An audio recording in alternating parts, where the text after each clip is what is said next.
saya kirimkan, kami sudah melihat mengenai video tersebut tentang bagaimana pembelajaran di SMP Tulus Kartika di Bandung. Dan menurut saya terdapat beberapa permasalahan mengenai proses pembelajaran yang berlangsung.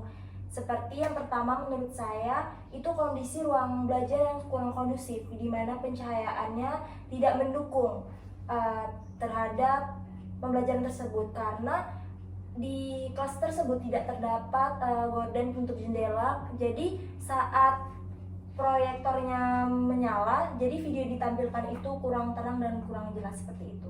Kurang efisien ya. Iya.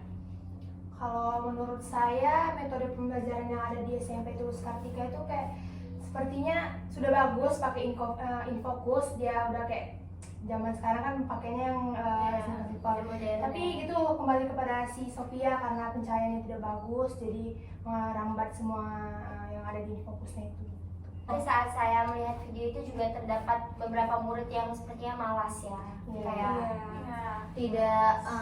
tidak efisien dia belajarnya, dan gurunya pun juga kurang melihat keadaan siswanya, hanya berdiam di tempat seperti itu. Iya, itu disebabkan mungkin karena gurunya kurang masuk dalam ruang lingkup siswa tersebut, jadi tidak aktif murid itu. Kurang menguasai lah ya. Iya.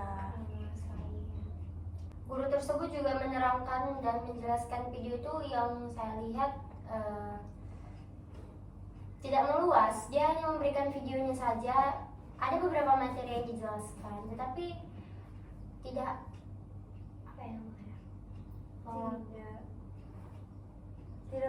mungkin sang gurunya ya tuh, sang gurunya itu belum memahami tentang filsafat pendidikan lah ya gitu. Tapi sepertinya guru itu memang sudah masuk ke dalam aliran filsafat pragmatisme, karena dia menjelaskan materi-materinya kepada murid-murid dan siswa itu ya sesuai dengan batas kemampuannya dia gitu. Anak-anak yang di sana juga sepertinya mendengarkan, ada yang beberapa yang memahami, ada yang beberapa kurang fokus dan kurang memahami gitu kan. Materi pembelajarannya pun juga udah bagus dengan karakter seperti Rapunzel itu udah bisa lah, karena kan anak-anak suka dengan animasi dan sesuai dengan materinya apa? Cerita fantasi. Cerita fantasi.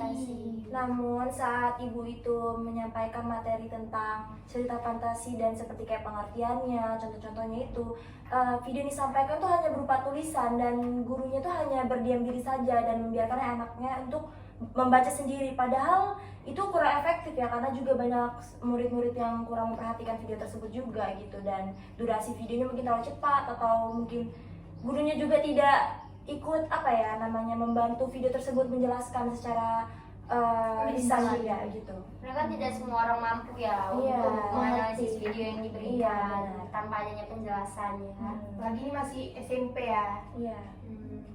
Juga beberapa guru memberikan pertanyaan kepada siswa-siswanya yang saya lihat ya. Ada beberapa siswa yang kayak dengan cepat gitu, saya bu gitu. Ada yang kayak cuma berdiam diri seperti ketakutan ingin menjawab, entah dia tahu atau dia kurang memahami gitu. Itu juga termasuk ke dalam filsafat pragmatisme sih kayaknya, karena kan sesuai batas kemampuan si muridnya gitu dalam memahami pembelajaran tersebut gitu kan. Itu mungkin juga yang disebutkan yang tadi saya bilang, gurunya kurang masuk dalam ruang lingkup murid ini, jadi murid itu tidak aktif dalam belajar karena kurang pendekatan antara pengajar dan peserta didiknya gitu. Jadi kayak bahasa tubuh yang digunakan mungkin kurang luas ya, sehingga terkesan kaku dan tidak efisien pembelajarannya. Kesimpulannya gurunya ini cuma menjalankan sebagai guru saja, tapi tidak melihat bagaimana anak itu supaya fokus dan tidak bosan dalam materinya. Jadi permasalahan yang ada di situ tuh kayak guru yang menjelaskan kurang meluas. Sebenarnya dalam pembelajaran itu udah bagus ya, menggunakan pembelajaran modern lah dibilang. Canggih, udah memberi materi pembelajaran itu dari video. Sebenarnya murid itu memang harus menangkap ya, lebih ya guru Cepat lebih sigap. cakap sigap dalam menangkap video tersebut, tapi itu tadi sesuai batas kemampuan manusia tersebut gitu untuk menangkap pembelajaran tersebut. Artinya gurunya harus lebih memperhatikan siswa-siswanya ya. Lebih pintar lagi dalam mengkombinasikan metode belajar yang mungkin dengan secara langsung lisan yang dibilang itu lama, namun ya harus dikombinasikanlah dengan yang metode pembelajaran yang modern ini gitu. Jangan ya hanya berpatokan kepada video ataupun cuma kepada lisan. Jadi harus dikombinasikan dengan baik gitu biar hasilnya juga maksimal.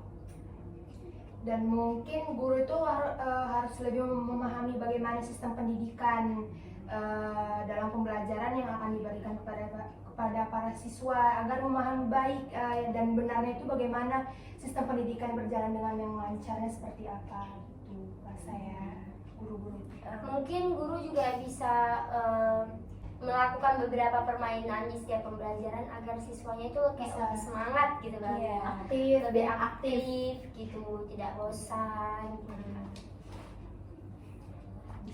Ataupun dia seperti ini, misalnya ada jam pelajarannya 40 menit, jadi waktu pembelajarannya itu bisa jadi serius itu 30 menit dan bermainnya bisa 10 menit, jadi tidak terganggu waktu belajar itu. Kayak seperti ini kita akan fokus dan nanti ada waktu untuk bermainnya ya nak. Iya, jadi pembelajaran tidak monoton ya. Jadi juga siswa juga tidak bosan gitu dalam belajar dan tetap Asik lah ya semangat, jadi dalam pelajaran. Ya, dari pihak sekolah juga seharusnya memperhatikan bagaimana kondisi ruang belajar, apakah itu nyaman, apakah itu mendukung dalam proses pembelajaran, pencahayaan, dan suhu ruangan dan sebagainya gitu. Seharusnya mungkin dari kesimpulan dari ini saya bisa dapat menyimpulkan seharusnya guru itu lebih memahami bagaimana metode cara pengajaran kepada siswa-siswanya yang diajarkan dengan mengikuti sistem pendidikan gitu, sistem pendidikan di Indonesia baru mungkin didukung dengan alat-alat canggih itu sudah cocok pakai Infocus, tapi lebih di analisis dulu cahayanya bagaimana ya, video-video dari materinya itu kan lebih dikembangkan sesuai dengan SMP-nya. Misalnya dia menambahkan animasi atau tulisan-tulisannya jangan begitu saja gitu loh, kayak ada animasi-animasinya dan Tidak monoton. Gitu kalau ada saya. Berarti siswa dan guru sudah termasuk ke dalam aliran pragmatisme yang dimana aliran tersebut yang mengajarkan benar ialah apa yang membuktikan dirinya sebagai benar dengan perantaraan akibat-akibat yang bermanfaat secara praktis. Di sini tuh kayak memberikan tujuan dalam suatu pemahaman kepada anak didik sehingga terbentuk suatu pribadi belajar yang lebih baik lagi. Setelah saya baca-baca tentang aliran pragmatisme ini, dalam aliran pragmatisme ini dia berpandangan bahwasanya anak didik itu memiliki akal dan kecerdasan sebenarnya ya, dengan pemahaman yang baik dan benar terhadap kebutuhan anak didik. Diharapkan agar anak didik selain guru, agar anak didik tersebut dapat menikmati sistem pendidikan yang ada di zaman kita ini gitu kan, yang diberikan kepada mereka. Di dalam peran guru juga sudah termasuk ke dalam aliran pragmatisme yang telah membimbing dan mendidik serta mengawasi. Cuman kalau untuk mengawasi kayak tadi kurang ya, karena gurunya hanya berdiam diri di satu tempat saja gitu. Tapi kalau untuk membimbing dan mendidik seperti dengan pembelajaran yang dilakukan di dalam kelas tersebut sudah termasuk ke dalam mendidik dan membimbing untuk peserta didik dapat mendidik dan membimbing agar peserta didik ke depannya membawa bekal dan menjadi referensi dia untuk kedepannya, bahwasanya pembelajaran tersebut telah dipelajari beberapa tahun yang lalu gitu. Jadi untuk anak didik itu seharusnya lebih menikmati sistem belajar yang sebenarnya sudah gampang di zaman kita ini dengan banyaknya sosial media, apalagi pembelajaran dengan melakukan yang fokus kan sudah sangat mudah gitu. Hanya saja anak didik mungkin kurang